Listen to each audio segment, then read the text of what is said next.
procédures en la matière.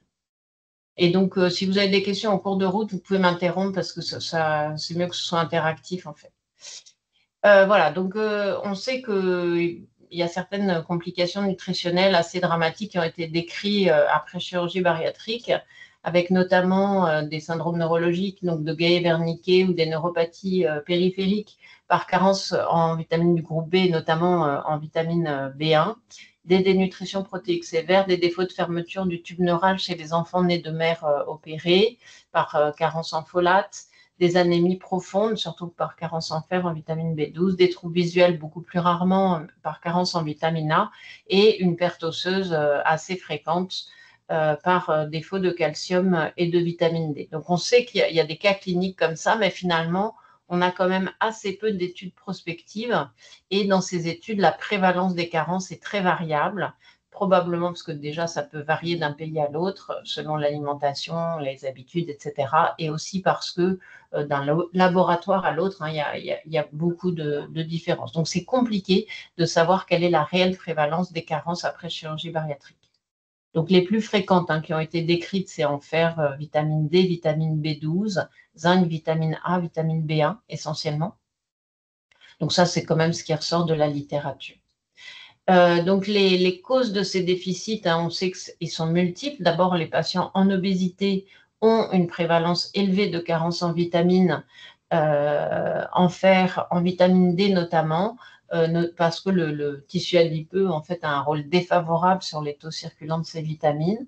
On sait aussi que certains facteurs restrictifs de la chirurgie, et notamment le fait tout simplement de moins manger ou d'avoir des intolérances à certains médicaments, peut donner des carences, et notamment par exemple les intolérances aux protéines qui sont difficiles à manger, donc qui peuvent donner des carences protéiques. On sait que dans les dérivations, donc type bypass gastrique ou autre, il y a donc des facteurs mal absorptifs qui vont diminuer le contact, ces montages en fait vont diminuer le contact entre le bolus alimentaire et les sucs digestifs. Il y aura une baisse de la sécrétion acide, une baisse du facteur intrinsèque, ce qui explique la carence en vitamine B12 après la chirurgie, notamment après bypass gastrique. Et puis, il y a des facteurs entretenants et notamment une mauvaise compliance aux vitamines, parce que les patients ont souvent plein de cachets à prendre, ils ne sont pas bons, ils ne sont pas remboursés. Et puis, il peut y avoir aussi des causes médicales avec des troubles du comportement alimentaire, des pullations microbiennes, des vomissements, et notamment en cas de vomissement, il faut se méfier de la carence en B1, des malabsorptions préexistantes, et puis des saignements avec des carences en fer. Donc ça, c'est les signes cliniques. Alors, les signes cliniques sont un peu difficiles parfois de rapporter à certaines carences. Donc, il y a des choses qui sont évidentes, comme la perte osseuse en cas de carence en vitamine D, avec un risque fracturaire qui a été démontré. Les signes neurologiques en cas de défaut de vitamine du groupe B ou de cuivre, qui peuvent donner aussi des polyneuropathies.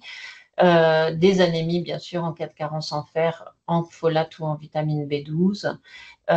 Et puis, les autres, par exemple, les chutes de cheveux sont très fréquentes après la chirurgie, mais on ne sait pas bien à quoi c'est dû. Nous, dans nos travaux, on a montré que c'était dû à la carence en fer et en protéines essentiellement. Il y en a d'autres qui ont montré qu'il y avait peut-être un lien avec la carence en magnésium qu'on n'a pas retrouvé. Et puis, les crampes, on ne sait pas bien. En fait, on n'a pas retrouvé de cause, mais souvent les patients se plaignent de crampes et le plus probable, c'est quand même un défaut d'hydratation parce que c'est difficile de boire. On ne peut plus boire à grosses gorgées après la chirurgie.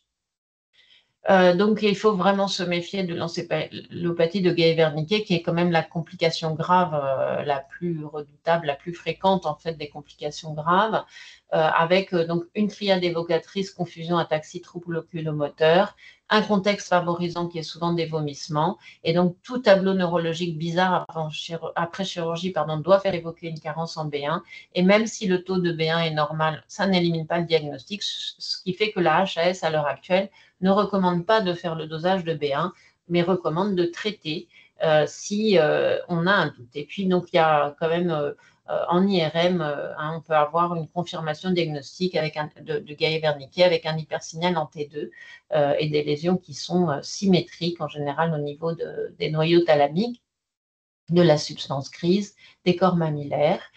Donc, si c'est présent ça affirme le diagnostic. Si c'est absent, ça ne l'élimine pas puisque 50% des patients n'ont pas ces signes. Voilà, donc j'insiste sur cette complication-là qui est vraiment une complication grave avec des déficits ensuite intellectuels, des troubles des troubles de mémoire, etc., qui sont définitifs. Et le risque fracturaire, hein, qui est quelque chose de bien démontré. Donc, vous avez ici sur les deux schémas, mais peut-être celui-ci est plus lisible, l'effet sur le risque de fracture, ici du bypass par rapport aux chirurgies restrictives, dont la sleeve gastrectomie, par exemple, et les patients contrôle. Donc, on voit bien que la chirurgie purement restrictive, comme la sleeve, ne va pas entraîner de sur-risque fracturaire. Par contre, dès qu'il y a une malabsorption, on a une augmentation très nette du risque de fracture à long terme.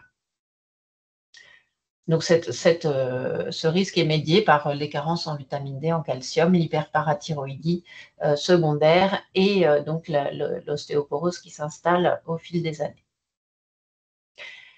Donc, la HAS recommande à l'heure actuelle un certain nombre de choses donc pour la chirurgie bariatrique et nous, pour ce qui nous intéresse aujourd'hui, pour la surveillance nutritionnelle. Donc, il est conseillé de faire un bilan biologique nutritionnel, bien sûr, avant la chirurgie pour traiter les carences avant et après la chirurgie, donc à 3, 6, 12 mois, puis au minimum annuellement. Mais bien sûr, s'il y a des carences importantes, on va faire des contrôles plus fréquents. L'ostéodensitométrie, donc, il est recommandé de les faire environ tous les 2-3 ans pour les bypass, surtout, parce que pour les autres chirurgies, vous avez vu que c'est quand même moins problématique, donc peut-être plus espacé pour les autres. Il n'y a pas un consensus réel sur la question.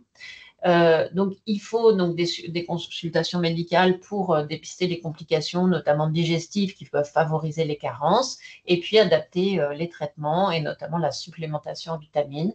Mais en fait, les vitamines, ça ne va pas apporter de protéines, donc il est important aussi que les patients aient une éducation diététique préopératoire, qui revoient la diététicienne en post-opératoire pour vérifier que les apports protéiques sont suffisants. Voilà, donc le reste, ça ne concerne pas aujourd'hui, donc je passe. N'hésitez pas, hein, si je vais trop vite, si vous avez des questions, à m'interrompre, hein, surtout. Donc voilà le bilan minimum recommandé par la HAS. Donc pour toutes les chirurgies, la HAS recommande de faire donc numération plaquettes CRP, ionogramme créatinine, magnésium, phosphore, calcium, l'albumine, la vitamine D. Donc il faut savoir que la vitamine D est remboursée après chirurgie bariatrique, contrairement au tout venant, mais qu'il faut bien noter sur l'ordonnance bilan après chirurgie bariatrique pour que les patients soient remboursés. Donc la parathormone, les folates, et donc les folates, en fait, en France, on n'a pas tellement de carence en folates parce qu'on mange quand même pas mal de légumes. Donc c'est plus, par exemple, c'est décrit en Amérique, ou voilà, mais nous, on mange un peu mieux, je pense. Mais par contre, pendant la grossesse, comme il y a ce risque de complications chez le fœtus, de défaut de fermeture du plume neural, il faut absolument les surveiller et bien sûr, supplémenter aussi. Donc la vitamine B12, la ferritine et le zinc. Donc, si la chirurgie a un niveau élevé de malabsorption, la HAS recommande de faire également la vitamine A et la RBP, qui est la protéine porteuse de la vitamine A, la vitamine E, la vitamine K et le cuivre. Les autres vitamines, donc comme la vitamine B6, PP ou B3, C, sélénium, ne sont pas recommandées par la HAS. Est-ce qu'il faut les faire en cas de symptômes? C'est une question. Voilà. Mais bon, la vitamine C, on sait, ça donne le scorbut. Donc, s'il y a des signes de scorbut, bien sûr, on pourra doser la vitamine C. Mais la vitamine B6, PP, bon, ça peut donner aussi des complications neurologiques. Le sélénium, c'est pas très clair. Nous, on n'a pas réussi à le rapprocher d'une carence particulière. C'est un antioxydant. Voilà. Donc, du coup, encore une fois, le dosage de vitamine B1 n'est pas recommandé, mais il faut supplémenter dès qu'il y a des symptômes ou une situation à risque comme des vomissements.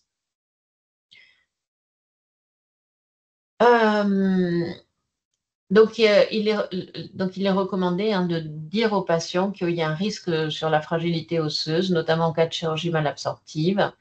Et il faut évaluer le risque fracturaire. Et pour donc essayer de prévenir ce risque fracturaire, il faut couvrir les besoins en calcium, mais aussi en protéines, avec un minimum de 60 grammes par jour couvrir les besoins en vitamine D et la supplémentation sera à vie, mais aussi prévenir le risque de chute et encourager la pratique d'une activité physique régulière qui va maintenir aussi la santé osseuse. Et si le risque fracturaire est élevé, on peut orienter vers un rhumatologue. Enfin, il faut orienter vers un rhumatologue qui mettra éventuellement en route un traitement spécifique de l'ostéoporose. Voilà, donc les recommandations françaises de 2022 préconisaient de refaire l'évaluation tous les 2 ans en cas de bypass et en fonction de l'évaluation du risque fracturaire pour les autres chirurgies, donc pas très clair, comme je vous l'ai dit tout à l'heure. Donc, encore une fois, les apports en protéines recommandés de 60 grammes par jour, ça a l'air pas beaucoup comme ça, mais après chirurgie, c'est compliqué pour les patients de manger des protéines. Donc, du coup, il faut qu'ils aient des conseils diététiques pour rajouter des protéines, éventuellement sous forme de fromage râpé dans la soupe. Voilà, qu'ils arrivent à trouver une solution pour manger des protéines. Donc, les diététiciennes ont plein d'astuces pour ça. Et si vraiment on n'y arrive pas, donc on peut utiliser des compléments nutritionnels oraux hyperprotidiques. Mais les compléments liquides, là, les petites danettes liquides qui contiennent beaucoup de protéines, attention parce que ça peut donner des dumping syndromes dans les bypass.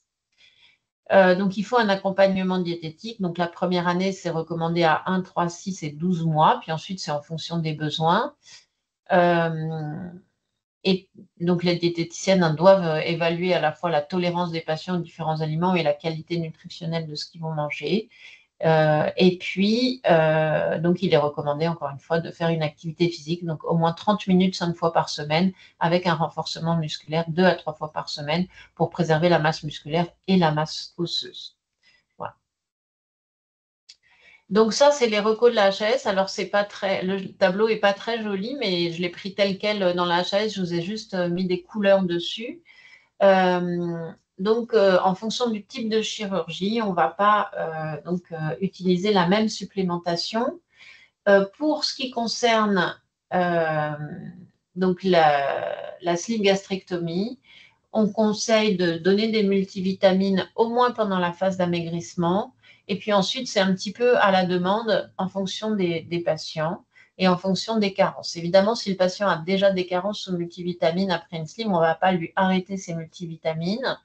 Et puis, en fait, nous, on avait montré que finalement, dans les sleeves, le risque de carence post-opératoire dépendent essentiellement de l'état nutritionnel préopératoire. Certains patients, soit parce qu'ils ne mangent pas tout à fait équilibré, leurs habitudes ne sont pas tout à fait parfaites, soit parce qu'ils ont déjà une petite malabsorption digestive, peuvent avoir des carences en préopératoire et ça va déterminer les carences post-opératoires après sleeve. Donc, il n'est pas recommandé de donner de vitamine B12 systématique dans les sleeves parce que le risque de développer une carence en B12 est bien moindre que dans les bypass, parce que l'estomac est tubulisé, mais il reste, semble-t-il, suffisamment de facteurs intrinsèques pour absorber la B12. Donc, c'est à la demande. La vitamine D, c'est systématique, mais c'est vrai que la vitamine D, de toute façon, quasiment toute la population française est carencée. Donc, en toute logique, il faudra en donner à tout le monde. Donc, il est recommandé de donner une supplémentation à vie. Par donc 800 unités par jour ou 100 000 par mois, ce qui fait à peu près, enfin, ce qui fait pas à peu près une ampoule d'UV-dose mensuelle. Donc, les apports en calcium, ça dépend des apports alimentaires. C'est-à-dire qu'un patient qui adore manger du fromage, des laitages, etc., il peut très bien apporter 1 gramme de calcium par l'alimentation. Donc, ça va être en fonction des apports calculés par la diététicienne qu'on va dire il faut rajouter du calcium pour atteindre au moins 1 gramme par jour.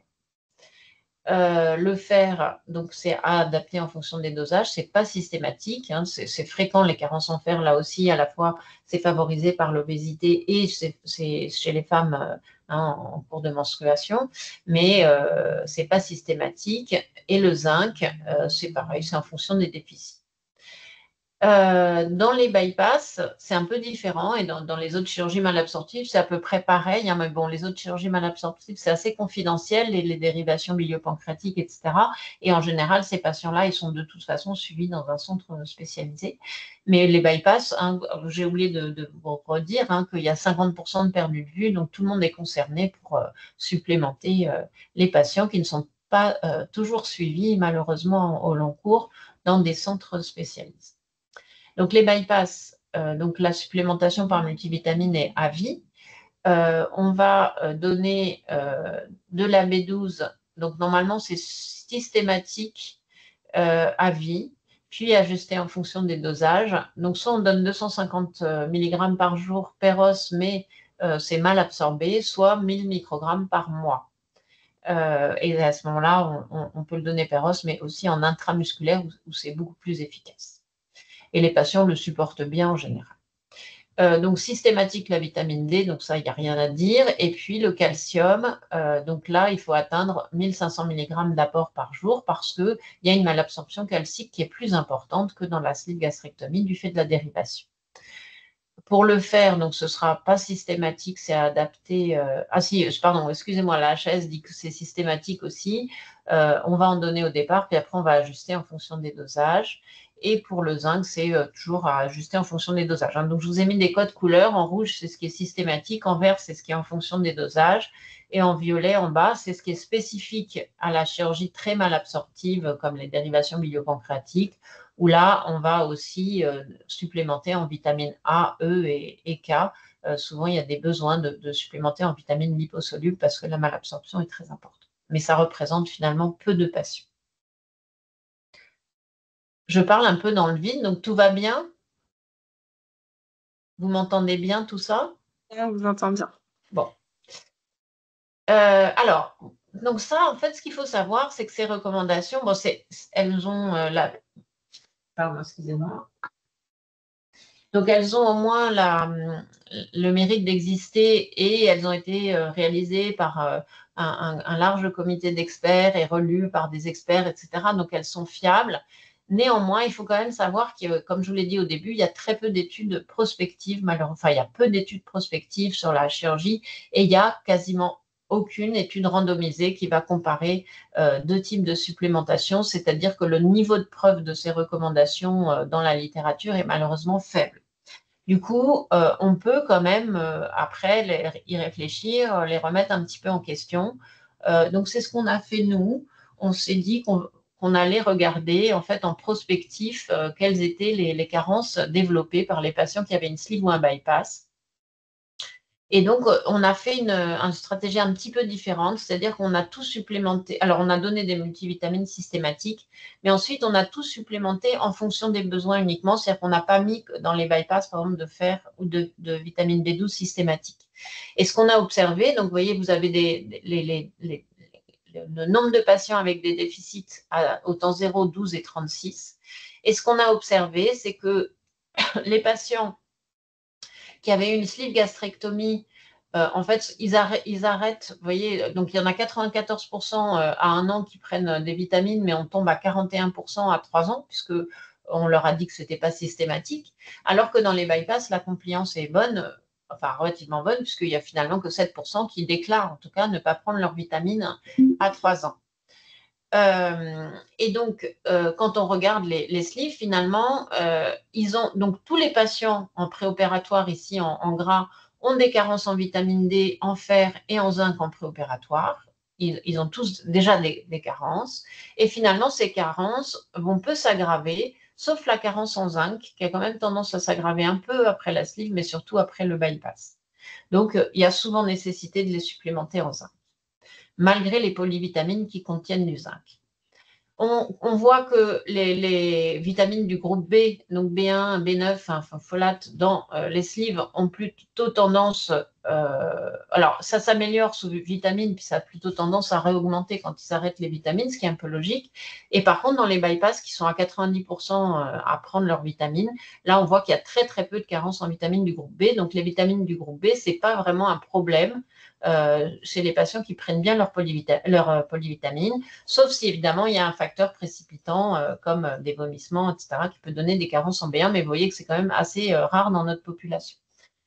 Et puis ce qu'on observe, c'est que dans le bypass, il y a quand même des carences spécifiques qui se développent en B12, en vitamine A, en zinc, donc je vous l'ai déjà dit, et plus d'anémie, enfin un peu plus d'anémie dans les deux groupes. Là, cette fois-ci, les carences entraînent des anémies dans les deux groupes. Donc, si on regarde les symptômes, dans les deux groupes, c'est à peu près pareil. Il y a une chute de cheveux importante au début, mais qui a tendance à s'amenuiser au fil du temps. La fatigue, par contre, augmente, et notamment dans les bypass. On a plus de fatigue dans les bypass carencés en B12.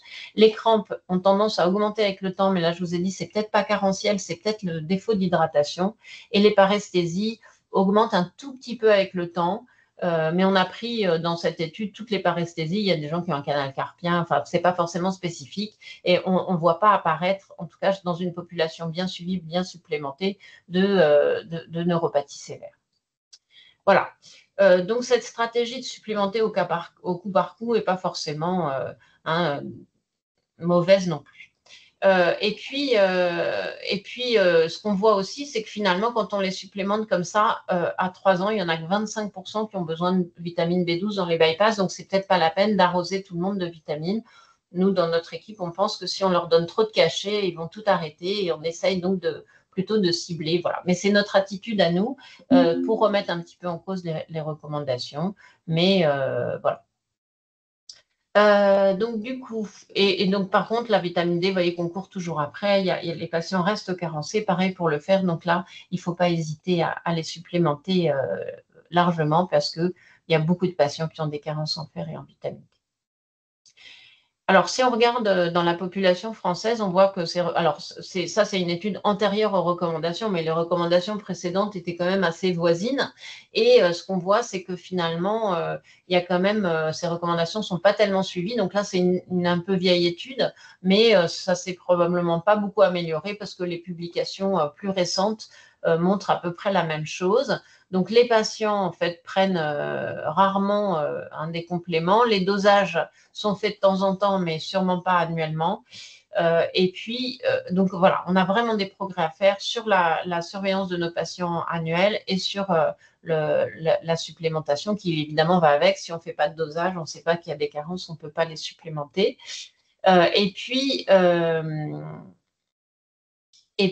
Malgré tout, ce qui est rassurant, c'est que cette étude-là de 2019 avait montré que en tout cas dans les données françaises de la base de données de la sécurité sociale, montre très peu d'hospitalisation pour des carences sévères.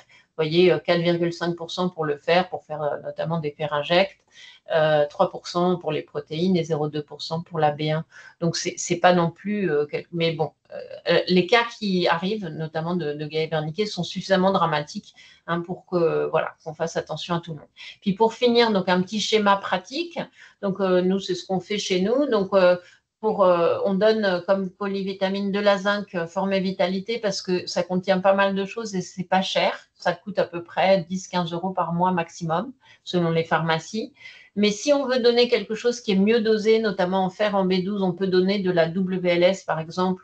Mais il y en a d'autres, il y a le Surgiline aussi qui ont été faits spécialement pour la chirurgie bariatrique, mais qui se commandent sur Internet et qui coûtent une vingtaine d'euros.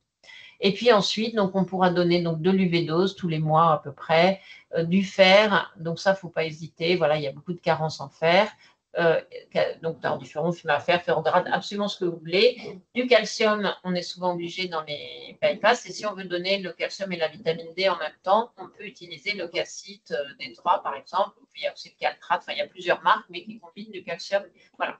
Et puis la vitamine B12, nous, c'est vrai qu'on a tendance à la donner en IM dans les bypass parce que du coup, les patients, ils font une injection par mois et au moins, ils l'oublient pas.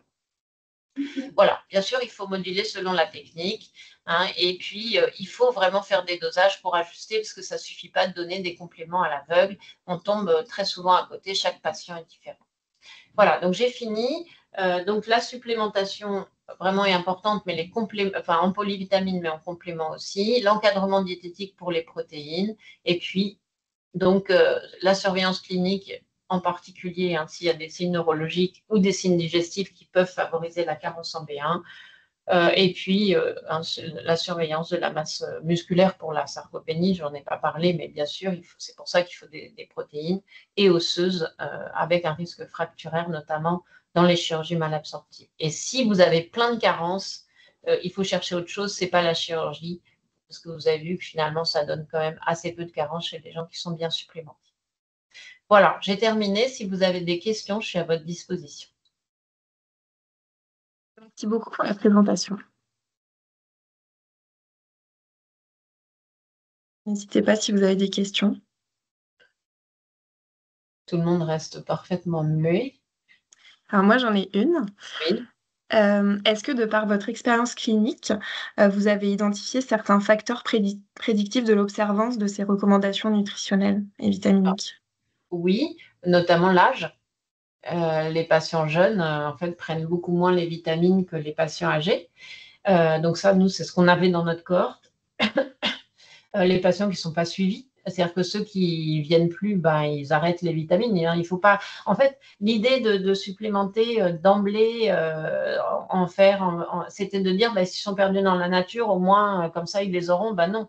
En fait, ce qu'on a remarqué, on avait à un moment rappelé tous nos patients et on avait remarqué que ceux qui n'étaient pas venus depuis plus de 2 ans, ben, ils prenaient plus rien. Si les multivitamines, oui, souvent ils continuent, mais les autres, ils prennent plus.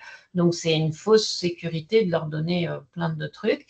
Et dans la littérature, et c'est pour ça que j'ai montré un peu ma position, dans la littérature, il est montré que plus on donne de compléments, enfin de cachets aux gens, bah, moins ils les prennent en fait. Donc c'est cette idée de donner systématiquement un peu tout est un peu illusoire et je pense que vraiment, si on veut mettre tout le monde d'accord, l'idée c'est qu'il faut faire des bilans réguliers, annuels chez les patients. S'ils sont perdus de vue, faut que leur médecin traitant continue à les faire et c'est comme ça, en leur disant, ben là, il y a une carence en ci, en ça, qu'on va les motiver pour prendre telle vitamine. Voilà. J'en profite pour ajouter que sur le site des CSO, vous avez des modèles d'ordonnance de prescription vitaminique post-chirurgie bariatrique qui sont à disposition et donc téléchargeables.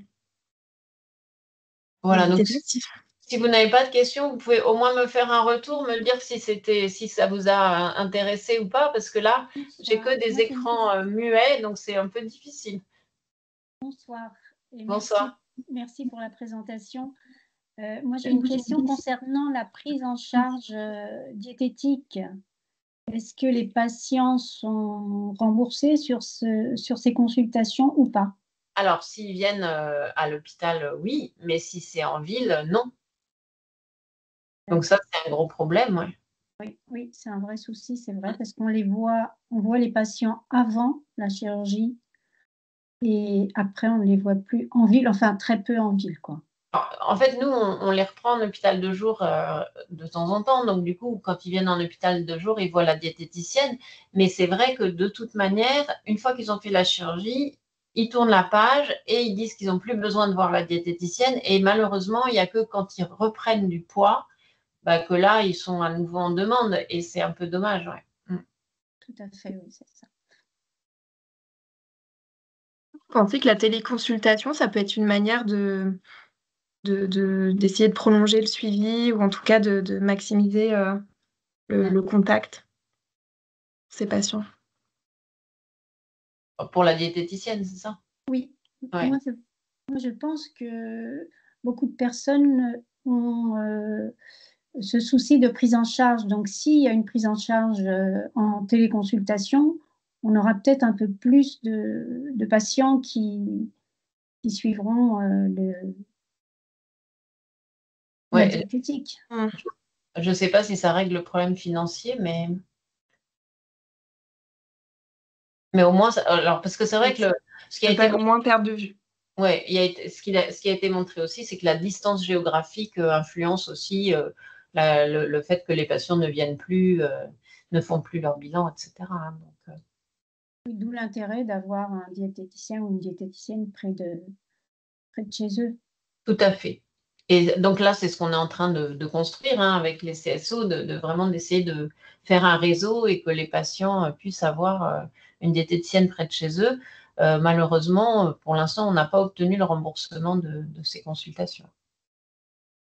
Il faut quand même dire aux patients que dans la majorité des cas, la mutuelle prend en charge quelques consultations. Alors, ça peut être 2, ça peut être 6 par an. J'ai des patients, c'est jusqu'à 6 consultations par an. Pas forcément suite à la chirurgie bariatrique, hein. C'est une prise en charge, voilà, Ça normale. ça dépend des mutuelles aussi. Mais c'est vrai que comme pour la chirurgie bariatrique, s'ils viennent voir la diététicienne à 6 mois, 1 an, puis après, si tout va bien, une fois par an, ça suffit quoi, pour faire des petites piqûres de rappel. Donc, c'est vrai que, enfin, Oui, oui, tout à fait. Oui, je ne suis pas en train de dire qu'il faut les 6 consultations dans l'année, mais c'est juste pour dire qu'il y a souvent une prise en charge par la mutuelle, chirurgie bariatrique ou pas. Hmm.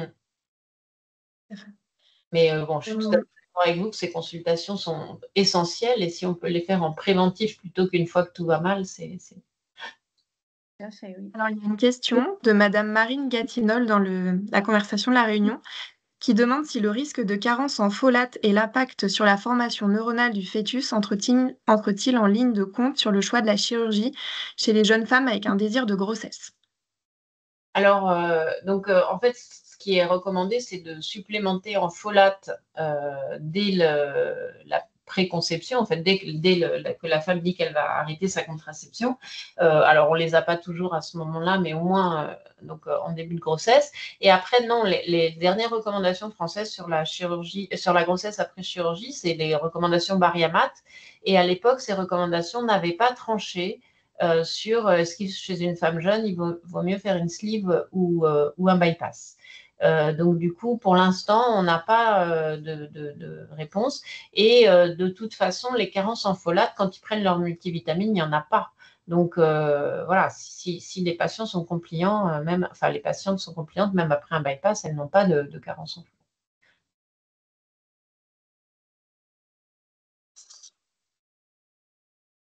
Vous avez aussi des messages de remerciements dans le chat Très bien. Merci à vous. pour la présentation. Est-ce qu'il y a une dernière question?